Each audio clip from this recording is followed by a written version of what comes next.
छात्रों, आज का वीडियो बहुत ही महत्वपूर्ण है। हिंदी लोक भारती 10वीं कक्षा विज्ञापन लेखन, क्योंकि आज के इस वीडियो में हम ये लेने वाले हैं। देखो कि विज्ञापन जो है, इसे मराठी में जाहिरात, हिंदी में विज्ञापन या इश्तेहार और अंग्रेजी में एडवर्टाइज कहते हैं। ठीक है, जैसे कि आजकल विज्ञापन का बोलबाला है और विज्ञापन एक कला है ना। विज्ञापन लेखन करना, विज्ञापन करना एक कला है। क्योंकि दोस्तों, हमें मालूम है कि जैसे सुबह से लेकर शाम तक हम जहाँ भी जाते हैं वहाँ हमें केवल विज्ञापन और विज्ञापन दिखाई देता है। जैसे हम टीवी शुरू करते हैं विज्ञापन, अखबार देखते हैं विज्ञापन, इंटरनेट पर बैठते हैं विज्ञापन, मतलब जहाँ भी जाओ वहाँ विज्ञापन और विज्ञापन नज़र आता है। क्यों आता है? क्योंकि छात्रों, कोई भी मार्केट में अगर चीज़ निर्मित होती है तो उसे मार्केटिंग करने के लिए, उसका प्रसार करने के लिए, उसका प्रचार करने के लिए केवल एक ही माध्यम है और वो है विज्ञापन। जी हाँ, क्योंकि वो जो वस्तु है उसे लोग ज़्यादातर ज़्यादा खरीदें, इसीलिए उन्हें इसके बारे में ललचाया जाता है विज्ञापन के ज़रिए। मतलब बहुत ही ऐसी एक कला है, विज्ञापन है। ठीक है, तो देखते हैं विज्ञापन लेखन, जिसके लिए 5 अंक है। ठीक है, आज का युग विज्ञापन का युग है। विज्ञापन का मतलब है किसी बात को बताने की क्रिया, जानकारी देना, सूचना देना। इसका दूसरा नाम इश्तिहार भी है, अर्थात प्रचार तथा बिक्री के उद्देश्य से पत्रिकाओं आदि में प्रकाशित कराई जाने वाली सूचना। ठीक है, अब देखो कि विज्ञापन लेखन करते समय इन मुद्दों की ओर ध्यान देना है। मतलब विज्ञापन लेखन करते समय ये करें, क्या करें? देखो, कम से कम शब्दों में अधिकाधिक आशय व्यक्त करना चाहिए। विज्ञापन लेखन में कम शब्द हो, लेकिन आशय जो है वो मजबूत होना चाहिए और अधिकाधिक आशय उसमें स्पष्ट होना चाहिए। ठीक है, शब्द रचना, भाषा शुद्ध होनी चाहिए, वर्तनी शुद्ध होनी चाहिए। जिसका विज्ञापन हम कर रहे हैं उसे बड़े शब्दों में हमें लिखना होगा। ठीक है, जैसे कि हम रास्ते से जा रहे हैं तो दीवार पर बड़े अक्षरों में अगर कुछ लिखा होता है तो हमारी नज़र उसकी ओर जाती है। ठीक उसी प्रकार विज्ञापन देखते ही ये पता चलना चाहिए कि किस चीज़ का ये विज्ञापन हो रहा है। ठीक है, मतलब उसी शब्द की ओर हमारी नज़र जानी चाहिए, इतना वो बड़ा शब्द होना चाहिए। ठीक है, विषय के अनुरूप रोचक शैली आवश्यक होनी चाहिए। ग्राहक को वस्तु खरीदने के लिए प्रेरित करे ऐसी भाषा होनी चाहिए। प्रभावशाली शीर्षक होना चाहिए।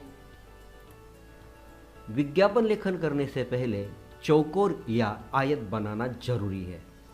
ये बहुत ही जरूरी है। बहुत से छात्र क्या करते हैं कि विज्ञापन लेखन तो बहुत सुंदर करते हैं, लेकिन उसे चौकोर नहीं बनाते या आयत नहीं बनाते, तो ये गलत बात है। तो पहले क्या करना है कि किस प्रकार का विज्ञापन है, कितने शब्द इसके अंदर आएंगे, कितनी पंक्तियाँ आएंगी, उसी हिसाब से उसे आयत बनाओ या चौकोर बनाओ। ठीक है, विज्ञापन के बारे में सटीक जानकारी उसमें होनी चाहिए। और बहुत ही महत्वपूर्ण बात यह है छात्रों, विज्ञापन पेन से ही लिखें, है ना, पेन से ही लिखना चाहिए। ठीक है, विज्ञापन में संपर्क स्थल, फोन नंबर, जैसे इसे और एक शब्द है भ्रमण ध्वनि, है ना, ईमेल आईडी होनी चाहिए। ठीक है, अब देखो कि विज्ञापन लेखन करते समय ये न करें। क्या नहीं करना चाहिए? बहुत ही महत्वपूर्ण बात है छात्रों। बहुत से छात्र पूछते हैं कि कैसे लिखे, क्या करें, है ना। तो विज्ञापन लेखन करते समय पेंसिल, स्केच पेन का उपयोग नहीं करना है। बहुत से छात्र क्या करते हैं कि पेंसिल से डिज़ाइन करते हैं, चित्र बनाते हैं। तो चित्र डिज़ाइन बनाने की भी आवश्यकता नहीं है। अगर बनाना चाहते हैं तो कोई बात नहीं, लेकिन आवश्यकता नहीं है। ठीक है, अब देखो कि ये मैं केवल पुस्तक को ही मायने रखता हूँ या पुस्तक को ही प्रमाण मैं मानता हूँ, इसलिए मैंने ये बातें आपसे बता दी है। अब देखो कि ये जो है विज्ञापन लेखन करते समय पेंसिल, स्केच पेन का उपयोग नहीं करना है, चित्र डिज़ाइन बनाने की आवश्यकता नहीं है। ये जो सारा लिखा हुआ है, ये संदर्भ मैं आपको देता हूँ। हिंदी लोक भारती 10वीं पन्ना नंबर 102 पर जाइए और पढ़िए, इसी प्रकार लिखा होगा। इसलिए किताब में जो बातें हैं वही हमें करनी चाहिए, ठीक है। विज्ञापन के 3 प्रकार हैं दोस्तों। 1 वस्तु संबंधी, 2 व्यक्ति संबंधी और 3 है स्थान संबंधी, ठीक है। तो एक एक करके हम इसे विस्तार से देखेंगे। पहला जो विज्ञापन आता है वो वस्तु संबंधी होता है। क्या होता है वस्तु संबंध में, देखते हैं। इस विज्ञापन में जो वस्तु बेचनी है उसके बारे में आकर्षक जानकारी देकर ग्राहकों को वस्तु लेने के लिए ललचाया जाता है ना। जैसे कि अखबार, रेडियो, टेलीविज़न पर ये विज्ञापन होते हैं। ज़्यादातर केश तेल, शैम्पू, साबुन, पाउडर, मोबाइल, कंप्यूटर, कपड़े, ज्वेलरी, खाद्य पदार्थ के विज्ञापन इसमें शामिल होते हैं, है ना। जैसे सोप है, पेन है, तेल है। तो ये सारी की सारी चीज़ें जो है इसके बारे में ज़्यादा से ज़्यादा बिक्री कैसे हो ये मायने रखते हुए वस्तु संबंधी विज्ञापन तैयार किया जाता है। अब आते हैं व्यक्ति संबंधी विज्ञापन। इस विज्ञापन में किसी कार्य या किसी पद पर नियुक्त करने के लिए योग्य व्यक्ति की खोज की जाती है। जैसे किसी को चौकीदार लगता है, आया, सेल्समैन, रसोइया, मैकेनिक, शिक्षक, ड्राइवर आदि के बारे में अखबारों में ये विज्ञापन दिए जाते हैं, ठीक है। जैसे कि चाहिए ऐसा शब्द या आवश्यकता है ऐसा शब्द इस्तेमाल होता है ऐसे व्यक्ति संबंधी विज्ञापन में, ठीक है। अब देखो कि तीसरा जो है विज्ञापन वो आता है स्थान संबंधी। इस विज्ञापन में मकान, फ्लैट, दुकान आदि को किराए पर देने या बेचने, खरीदने से संबंध में ये विज्ञापन होते हैं या ये विज्ञापन इसमें शामिल होते हैं, ठीक है। एक वस्तु संबंधी विज्ञापन देख रहे हैं। ऐसा सवाल आता है, एक दंत मंजन का विज्ञापन तैयार कीजिए, ठीक है। तो छात्रों, हमें एक बात बहुत ही गौर से ध्यान में रखनी है कि मार्केट में जो भी चीज़ें हैं उसका विज्ञापन हमें नहीं करना है, बल्कि खुद का एक अलग नाम देकर इसे विज्ञापन में शामिल करना है। तो इस प्रकार विज्ञापन हम जब करते हैं तो एक विज्ञापन एक कला है। जैसे कि डीटीपी हम करते हैं, जैसे डिज़ाइनिंग करते हैं, कंपोजिंग करते हैं। जैसे कि हम जो शादी की वगैरह पत्रिका देखते हैं तो उसमें कंपोजिंग होता है, या हम हिंदी की किताब देखें तो हमारी नज़र केवल उसी शब्द की ओर जाती है कि जो बड़े बड़े अक्षरों में छपे होते हैं, ठीक है। तो उसी प्रकार जैसे ये देखो कि ये विज्ञापन हमारे सामने अगर आता है तो हमारी नज़र पहले दंत मित्र इस शब्द की ओर जाती है, क्योंकि इस पर ही हमें फोकस करना है कि दंत मंजन का विज्ञापन करना है तो इसे बड़े अक्षरों में लिखना है। अब यहाँ स्लोगन का इस्तेमाल किया है ना। तो क्या आपके दांत पीले हैं? क्या आपके दांत हिलते हैं? क्या आप अपने दांतों को चमकाना चाहते हैं? इस प्रकार की स्लोगन यहाँ हमने लिखी है। तो इसकी लिखावट भी देखो छात्रों किस प्रकार है। बहुत ही ऐसे कंपोजिंग करके, यहाँ गैप करके, यहाँ ऐसे तिरछा, इस प्रकार अच्छा जिस प्रकार लगे उससे इस प्रकार लिखना है। यहाँ स्टार किया है ना, यहाँ फिर गैप दिया है ना, स्पेस छोड़ दिया है और फिर यहाँ लिखा है तो आजमा कर देखिए हमारा बेजोड़ दंत मंजन, बच्चे बूढ़े सभी के लिए दंत मित्र, है ना। तो इस प्रकार का विज्ञापन बहुत आकर्षक लगता है। यहाँ फिर स्पेस छोड़ दिया है तो यहाँ फिर उसके बारे में विशेषता बताई है कि किफ़ायती कीमत है, सभी मेडिकल स्टोरों में उपलब्ध, और ईमेल भी लिखा है dantmitra@gmail.com, है ना। और यहाँ ऐसा स्टार करके अब 50 ग्राम में भी उपलब्ध। इस प्रकार लोगों को इसके बारे में ज़्यादा ललचाए, ये आकर्षक लगे, इस प्रकार हमें विज्ञापन करना है, ठीक है। अब देखो कि व्यक्ति संबंधी विज्ञापन जो है इसके बारे में हम देखते हैं। ये किताब में का ही मैंने प्रश्न उठाया है। निम्नलिखित जानकारी के आधार पर आकर्षक विज्ञापन तैयार कीजिए, है ना। आकर्षक शब्द बहुत ही महत्वपूर्ण है छात्रों। अब देखो कि सवाल इस प्रकार है, एटीएम के लिए सुरक्षा रक्षक की आवश्यकता है, और ये 4 मुद्दे यहाँ दिए हैं। कालावधि, संपर्क, आयु सीमा, शैक्षणिक योग्यता। आयु सीमा का मतलब है कि उसकी आयु कितनी होनी चाहिए, ठीक है। तो अब देखो कि आवश्यकता है एटीएम के लिए सुरक्षा रक्षक। इस प्रकार एक छात्रा ने ये विज्ञापन बनाया है, लेकिन ये गलत है। क्यों गलत है? क्योंकि देखो कि सुरक्षा रक्षक स्केच पेन का इस्तेमाल हुआ है ना।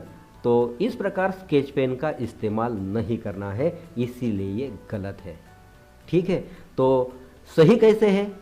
अब ये सही है ना, कि आवश्यकता है एटीएम के लिए चाहिए एक हट्टा कट्टा स्वस्थ सुरक्षा रक्षक जिसकी आयु 25 से 30 वर्ष के बीच हो, शैक्षणिक योग्यता ग्रेजुएट, संपर्क करें एटीएम सर्विस मोबाइल। यहाँ मोबाइल खुद का नहीं देना है छात्रों, कुछ ऐसे अलग लिखना है कि जो मोबाइल नंबर नहीं होना चाहिए। ठीक है, और ईमेल तो इसी प्रकार है atm@gmail.com। अब देखो इसके बारे में अगर हम देखते हैं तो पहली नज़र हमारी सुरक्षा रक्षक इसकी ओर जाती है ना, क्योंकि बड़े अक्षरों में अंकित किया है। तो इस प्रकार बड़े अक्षरों में जो भी विज्ञापन हमें करना है उसकी ओर ध्यान देकर बड़े अक्षरों में उसे लिखना है, और इसे गैप छोड़कर अलाइनमेंट जो इसकी है, देखो अलाइनमेंट बहुत ही मायने रखती है। यहाँ जितना स्पेस छोड़ दिया है वहाँ इतना भी स्पेस हो गया है, इसके बीच स्पेस है, इसके बीच है, मतलब दिखने में बहुत आकर्षक लगना चाहिए। इस प्रकार की हमारी लिखावट होनी चाहिए। ठीक है, अब यहाँ भी एक गलत बात यह है कि पेंसिल से डिज़ाइन किया है, मतलब पेंसिल का इस्तेमाल नहीं करना है, इसलिए ये भी नहीं चलता है या बहुत कम अंक इसे मिलेंगे। ठीक है, तो हमें ज़्यादा से ज़्यादा अंक हासिल करने हैं, इसलिए अच्छी बातें जो है, सही बातें जो है, ये ध्यान में रखनी है। अब देखो कि व्यक्ति संबंधी और एक उदाहरण मैं आपके सामने रखता हूँ। ड्राइवर चाहिए, अनुभव, स्थानीय निवासी को प्राथमिकता, शिवाजी नगर परभणी, भ्रमण ध्वनि इस प्रकार दिया है, ओंकार शिंदे, संपर्क पता। ये मुद्दे जो है, इस मुद्दों को उठाकर एक आकर्षक विज्ञापन हमें तैयार करना है। ठीक है, अब देखो कि यहाँ सभी नागरिकों को खुशखबर आवश्यक है, अनुभवी ड्राइवर है ना, और यहाँ चौकोर बनाकर यहाँ ऐसा मैंने लिखा है, स्थानीय निवासी को प्राथमिकता दी जाएगी, 2 साल का अनुभव होना चाहिए, संपर्क करें ओंकार शिंदे, शिवाजी नगर परभणी, भ्रमण ध्वनि 988888। यहाँ 10 अंकों का मोबाइल नंबर होता है, लेकिन यहाँ प्रश्न पत्र पर जितना आया है उतना ही यहाँ लिखना है। ठीक है, और ईमेल जो है ये onkarshinde@gmail.com। इस प्रकार बहुत ही आकर्षक आप ये विज्ञापन तैयार कर सकते हैं। अब देखो कि इसको ब्रैकेट में डाल दिया है, यहाँ स्पेस छोड़ दिया है, संपर्क करें, इसमें यहाँ स्पेस है, यहाँ स्पेस है, मतलब अलाइनमेंट जो है दिखते ही बहुत सुंदर लगनी चाहिए, इस प्रकार करनी है। ठीक है, अब देखो कि स्थान संबंधी विज्ञापन इस प्रकार आ जाएंगे कि घर किराए पर देना है। तो ये जो मुद्दे हैं इसको उठाकर ये विज्ञापन बनाया है। देखो कि भरपूर हवा, पानी और प्रकाश वाला, क्षेत्रफल 800 वर्ग फीट वाला, किफ़ायती किराए पर घर किराए पर देना है ना। सुविधाएं 2 शयन कक्ष, बैठक और रसोई, बाजार, मंदिर, स्कूल और अस्पताल के पास पार्किंग की सुविधा। संपर्क सदाशिव पाटिल, मोबाइल, ये मोबाइल यहाँ दिया है, मतलब यहाँ अगर दिया है तो ये मोबाइल लिखना है, वरना इस प्रकार मोबाइल पूरा अपना तो मोबाइल नहीं देना है। अब यहाँ प्रश्न पत्र पर ये देना चाहिए था लेकिन नहीं दिया है, फिर भी उदाहरण के तौर पर मैंने ये आपको यहाँ दिया है। तो इस प्रकार मोबाइल नंबर नहीं देना है, फिर भी एक उदाहरण के तौर पर मैंने दिया है। समय मतलब संपर्क करने का समय जो है ये सुबह 8 से 11, शाम 7 से 9 बजे तक, और स्थान जो है कहाँ मिलना है, सरस्वती भवन, गांधी मार्ग, पुणे, है ना। तो इस प्रकार इनका ये पता है सदाशिव पाटिल का। तो ये पूरा का पूरा विज्ञापन देखते ही बहुत आकर्षक लगता है, इस प्रकार विज्ञापन होना चाहिए। ठीक है, तो छात्रों आज का ये वीडियो आपको कैसा लगा ज़रूर कमेंट में लिखें, लाइक करें, शेयर करें, और ज़्यादा से ज़्यादा अंक इस विज्ञापन लेखन में आप हासिल करें, इस उम्मीद के साथ फिर मिलते हैं। नमस्ते। बच्चों, आज व्याकरण में कारक के बारे में जानेंगे। कारक की परिभाषा इस तरह से है, संज्ञा या स्वरनाम के जिस रूप से उसका सीधा संबंध क्रिया के साथ ज्ञात हो वह कारक कहलाता है। जैसे गीता ने दूध पिया। इस वाक्य में गीता क्रिया का कर्ता है और दूध उसका कर्म, अतः गीता कर्ता कारक हुआ और दूध कर्म कारक।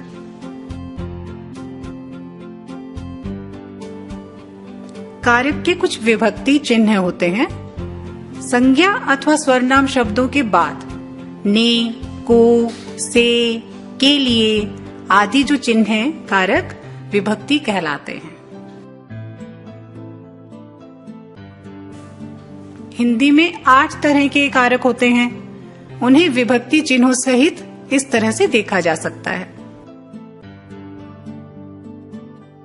ये देखिए सामने, कर्ता का विभक्ति चिन्ह है ने, कर्म का को, करण से, के साथ, के द्वारा, संप्रदान के लिए को, अपादान से जुदाई होना, पृथक होना, संबंध का, के, की, अधिकरण में, पर, संबोधन हे, हरे, ओ।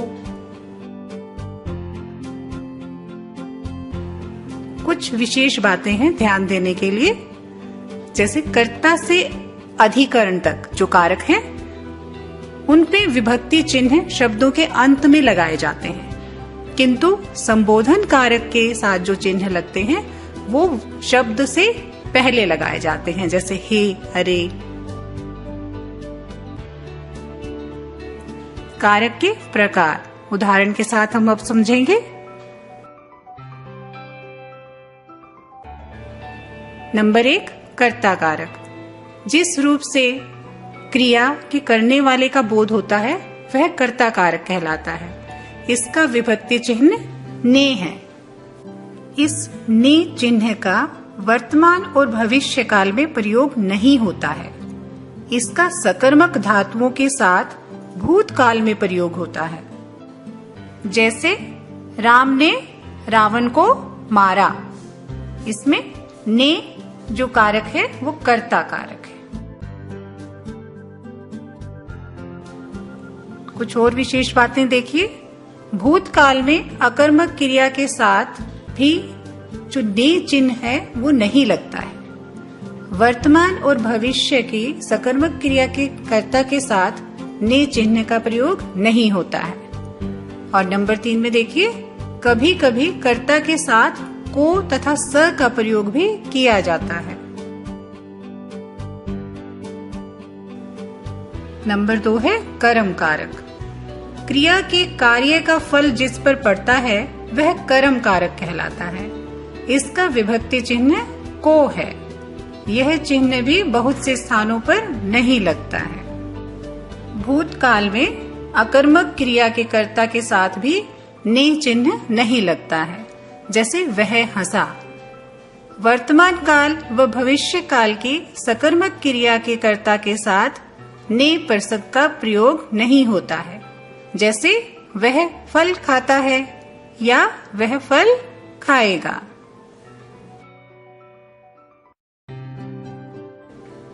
करण कारक। संज्ञा आदि शब्दों के जिस रूप से क्रिया के करने के साधन का बोध हो वह करण कारक कहलाता है। इसके विभक्ति चिन्ह से, के द्वारा हैं। जैसे अर्जुन ने जयद्रथ को बाण से मारा। इस वाक्य में देखिए, बाण से मतलब उसका प्रयोग किया गया है, इसलिए ये करण कारक है। संप्रदान कारक। संप्रदान का अर्थ है देना, अर्थात कर्ता जिसके लिए कुछ कार्य करता है उस रूप को संप्रदान कारक कहते हैं। इसके विभक्ति चिन्ह है के लिए। जैसे स्वास्थ्य के लिए सूर्य को नमस्कार करो।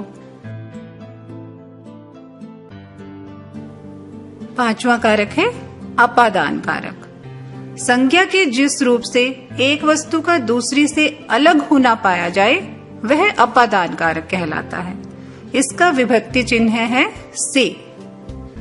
जैसे बच्चा छत से गिर पड़ा, इसमें छत से अलग होना प्रकट हो रहा है, अतः यह शब्द अपादान कारक है। संबंध कारक शब्द के जिस रूप से किसी एक वस्तु का दूसरी वस्तु से संबंध प्रकट हो वह संबंध कारक कहलाता है। इसके विभक्ति चिन्ह हैं का, के, की, रा, रे, री। जैसे यह कमला की गाय है, यह राधे श्याम का बेटा है।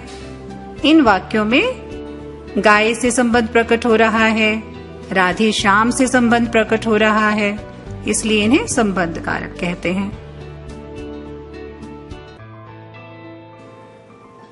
अधिकरण कारक जिस शब्द से क्रिया के आधार का बोध होता है उसे अधिकरण कारक कहते हैं।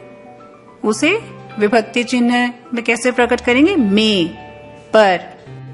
जैसे कमरे में टीवी रखा है, भंवरा फूलों पर मंडरा रहा है। इसमें फूलों पर, कमरे में अधिकरण कारक है। संबोधन कारक जिससे किसी को बुलाने अथवा सचेत करने का भाव प्रकट हो उसे संबोधन कारक कहते हैं।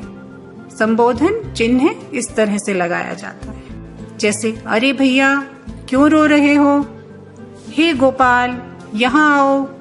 इन वाक्यों में अरे भैया और हे गोपाल संबोधन कारक है।